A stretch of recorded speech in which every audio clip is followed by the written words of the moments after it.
Hey, it is Saturday, February 21st. We're talking about guns today, and specifically gun laws. So, I bought a gun last week. I took it to the range for the first time today and got some experience shooting it. It's a Mossberg 590 retrograde pump action shotgun. It's got a nice wooden stock and wooden pump. And even shooting little 1 3/4 inch slugs, which is what I was using at the range today, has a big, fun boom and a pretty decent kick to it. It's a hoot to shoot, especially inside at a range. I refer to the thing as the most dangerous gun I plan to own. And purchasing it was super easy. No permit required. Background check took slightly more time than it took me to figure out how to read a shelf full of retail shotgun shell boxes. But it was still over and done with in probably 10 minutes. So let's talk about a couple of bills that are coming through the Minnesota state legislature in a session that is essentially all eyes on. Minnesotans have, I think, a 1 seat advantage in the House, but otherwise, it is not an owned legislature like it was a couple of years ago. So we've got two bills going on right now that are worth paying attention to in the world of guns because they're very significant for people who own or plan to own them. There is HF 3402 or SF 3714, which is large capacity magazine bans, and HF 3433 or SF 3654, which is assault weapon bans. So for the large capacity magazine bans, the law would, or the bill, bans magazines that holds more than 10 rounds and requires owners to permanently modify or destroy any magazines that exceed that number of rounds. And notably, it excludes government law enforcement agencies. The second is going to be the assault weapon bans. Now, this actually bans several named manufacturers' weapons, probably a dozen or so different manufacturers and weapon models. Most significantly is going to be AR-15s, to slightly less significant AK style semi automatic rifles. It expands the definition of the term assault weapon pretty broadly, and that's going to mean any pistol with a threaded barrel, any rifle that has both a magazine and a pistol grip or a barrel shroud. Those are going to be things that are banned by this bill. Now, the banning is significant. It requires surrender for destruction or removal from the state if you inherit a weapon.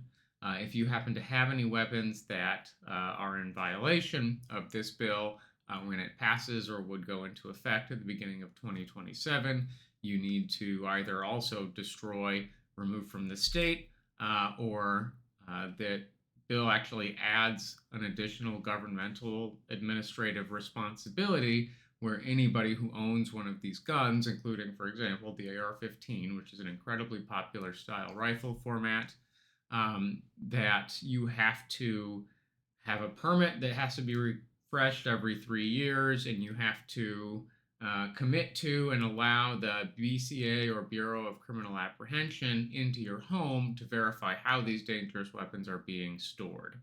Also worth noting for the assault weapon ban is that there's an exception that doesn't just accept government law enforcement agencies, but accepts all government employees, which I think is real odd, and I think is in especially poor taste right now. I think that any legislation that reduces the civilian populace's ability to defend itself ought to be part and parcel with a law that applies to government agencies that reduces their ability to attack us. So these bills in tandem can realistically be construed as the "they're taking away our guns" bills in text. It is constitutionally worrying, as these do seem to be counter to the Second Amendment, with threats to the Fourth as well. And when I say counter to the Second Amendment, I mean that these are realistically reducing en masse the civilian population's ability to defend itself from a tyrannical government. These seem very difficult to implement. They are requiring a new administrative burden be placed on either the PCA or a separate governmental agency that is yet to be created. And we don't have a good idea of how expensive that's going to be. And costs are top of mind in the state Senate right now. We are seeing how we are looking at like a $1.4 billion health and human services deficit as a result of Big Beautiful Bill slashing entitlement spending, instead putting that spending into the Department of War and the Department of Homeland Security. This also doesn't seem to be the most practical way to ban weapons that can do significant damage. The main difference is this classification between assault weapons um, is a recognizable brand name or model. I mean, naming the AR-15 and AK-47 and about a dozen other weapons that seem to be more just recognizable from pop culture rather than things that are being banned in such a way that they will keep dangerous weapons off of our street.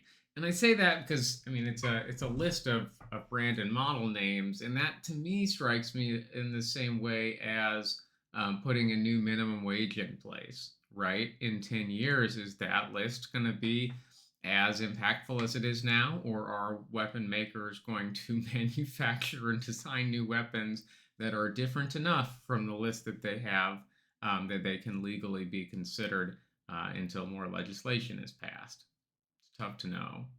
Kind of attacking accessories or accessorization of weapons doesn't hit me too directly, but I think it does more hit gun owners' sense of identity than it does meaningfully add safety to gun ownership.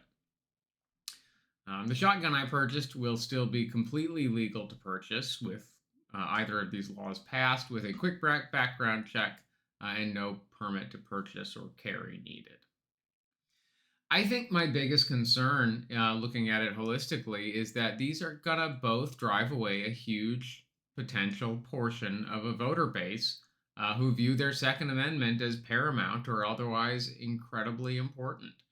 That includes not only current or repentant Republicans, but a huge segment of independent or apathetic voters, or non voters, as it may be, who are going to use this as their valid excuse not to vote. I can see very, very realistically someone thinking, well, now I have to choose between supporting a pedophile and a bunch of billionaires who don't care about me and supporting the DFL who wants to take away my guns. And to a lot of people, that's not a hard choice. I think these bills do really read more as fodder for culture war to me than they do meaningful legislation to keep Minnesotans safe. To reduce gun violence, I think we need to stay the course on providing strong social welfare systems through our government and advocacy for our residents' civil liberties. I just don't agree with legislation that is going to reduce Minnesotans' ability to physically defend ourselves in this year of our Lord 2026, unless that also includes the same demilitarization mandated for police and federal agents.